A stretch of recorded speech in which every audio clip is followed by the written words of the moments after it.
So, Omid, you are the 2020 CASD Rising Star.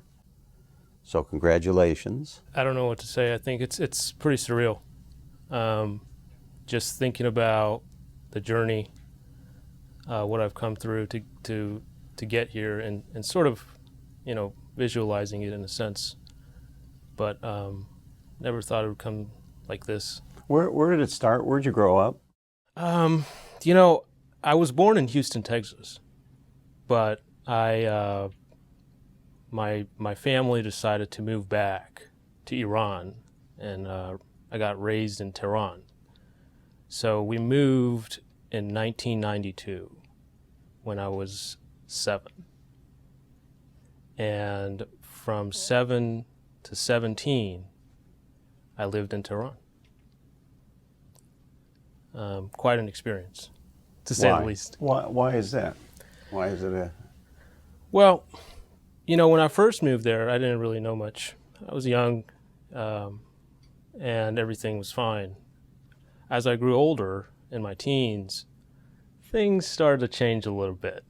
And, at that age, I was questioning a lot of things. And being in Iran, it's not really a place where you can question too many things. And so I started getting into a little bit of trouble around high school.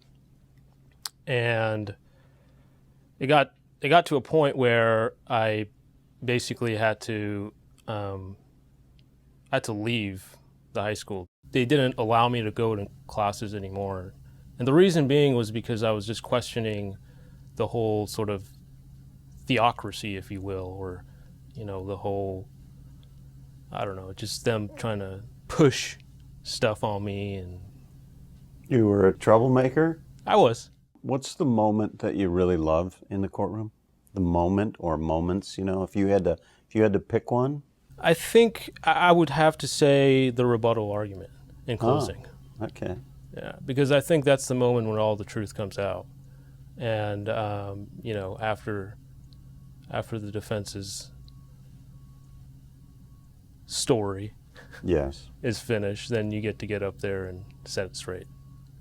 I think that's the most powerful, for me, it's the most powerful moment where I feel like I connect with the jury.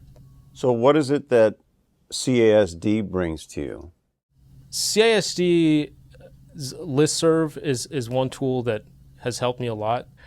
And I read everything there. I mean, I read everything, and It's a great resource. It absolutely is. I see it gives me an idea about everything that's going on in the community, getting questions about different doctors, or, somebody needing a deposition transcript. And if I have a question, I can, put that in there too. What could you tell a young lawyer that's just starting out that is a solo?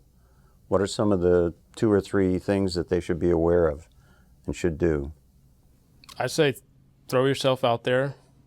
Don't be afraid to fail. The failure is one of the biggest thing I would probably say. I think people are afraid of failing, and I've failed more than I can tell you right now. I've failed so many times. I've had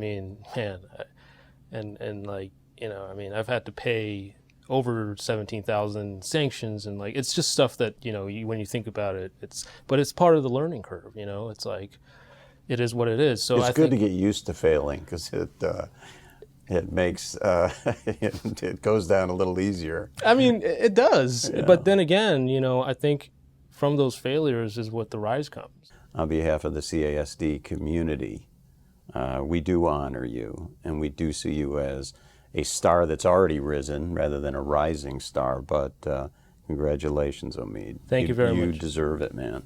I really appreciate it. And if I can add just one more thing, Sure. I also started a foundation. So to be able to bring more awareness to mental health, and I think it's really important, something that's important, especially in our profession, Yeah. to be discussed. And, people should not be suffering alone. And the more we talk about it, the more, we can support each other, we can understand it, we can be educated about it, and just from a societal standpoint, Sure. Yeah. And you can be a resource for others that need help or discussion on it.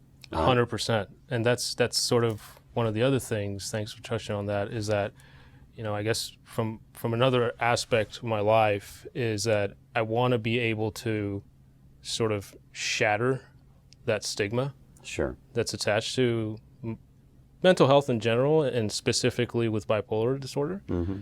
It's called the Rejali Foundation. Rejali Foundation.